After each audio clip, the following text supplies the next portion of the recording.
Hello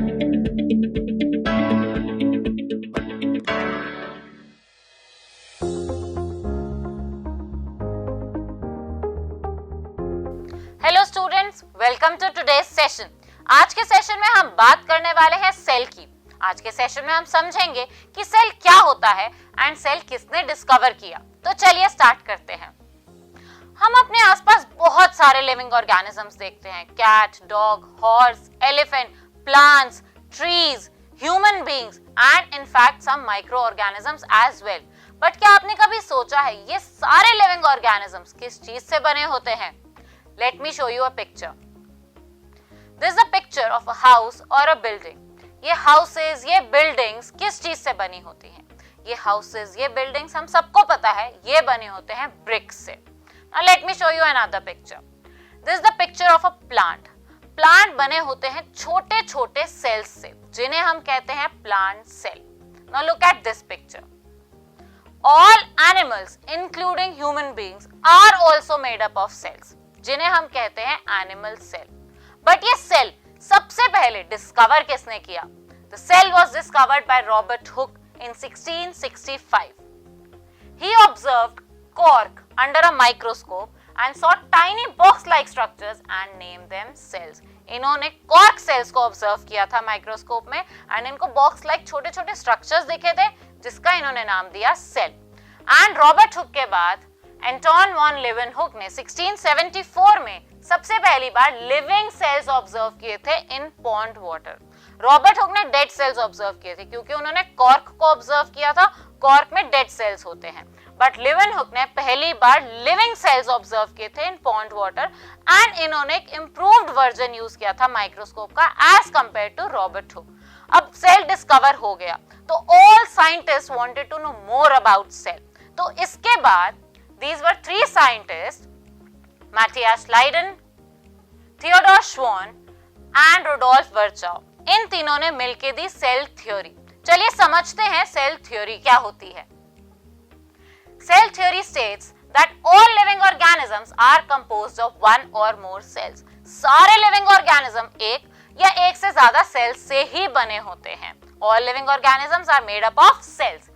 The cell is the basic unit of structure and organisation in organisms. हर एक organism की जो structure की बेसिक यूनिट होती है, सबसे छोटी यूनिट होती है, वो सेल होता है। Cells arise from pre existing cells. Cells हमेशा प्री एग्जिस्टिंग सेल्स से ही बनते हैं। पहले एक सेल होगा, वो फर्दर डिवाइड करके नए सेल्स बनाएगा। So this was cell theory given by these three scientist. Students, we have to remember that a cell is the structural and functional unit of life. Cell जो है वो life की structural and functional unit है। चलिए इसको detail में समझते हैं कैसे। Now cells are known as the structural unit of life because all living organisms, चाहे वो बैक्टीरिया हो, humans हो, animals हो, plants हो, they are all made up of cells. These tiny building blocks they come together to form tissues और tissues जो हैं they combine to form organs, ultimately leading to a complete organism. For example, एक human body में trillions of cells होते हैं that work together to form vital organs like the heart, brain and lungs. And cells को हम functional unit of life भी कहते हैं because they carry out all essential life processes like respiration, digestion and reproduction. Each cell functions like a miniature factory, ensuring that the body grows, repairs itself and stays alive. So without cells, life as we know it would not exist. And students, we also have to remember that a cell is the smallest unit that is capable of performing life functions. Cell वो सबसे छोटी unit होती है एक living organism में जो सारे life के फंक्शंस कैरी आउट करती है। सेल क्या क्या फंक्शंस परफॉर्म करता है, चलिए वो समझते हैं। Functions of cell. Cells are responsible for carrying out all life processes including nutrition, this means taking in food and energy.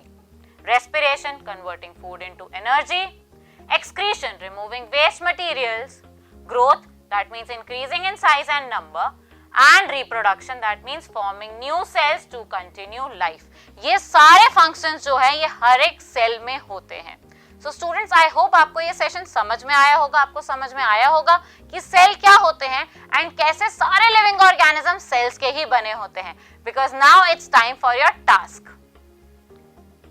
Now you have to explain that why do cells exhibit a wide variety of shapes and sizes and how do these structural differences relate to their specific functions within an organism. And हम फिर से मिलेंगे next session में. Till then, keep learning. Thank you.